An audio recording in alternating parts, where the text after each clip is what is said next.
Zee 24 तास एक पाऊल पुढे। तर एलबीटीला विरोध करण्यासाठी आज नाशिकच्या व्यापाऱ्यांनी 10व्या दिवशी दुकानं बंद ठेवली। मनपा कार्यालयावर मोर्चा काढत आयुक्तांना एलबीटी लागू करण्याविरोधात निवेदन दिलं। नाशिक शहरात 21 तारखेपासून एलबीटीची अंमलबजावणी सुरू होणार आहे।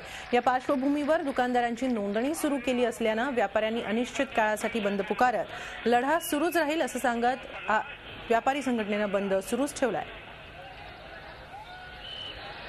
व्यापारी आज एलबीटीचा दावा करायला इथं जमलेले आहे। मित्रांनो, आपण 10 दिवसापासून आंदोलन एवढा प्रकार रोज तीव्र करत चाललेलो आहे। काल आपण रस्ता रोको केला, अनेक आंदोलकांना आपल्याला अटक झाली, आपल्या काही आंदोलकांवर काट्या सुद्धा पडल्या। त्याच्यानंतर आज महामोर्चा आपण इथं अरेंज केलेला आहे। झी 24 तास एक पाऊल पुढे।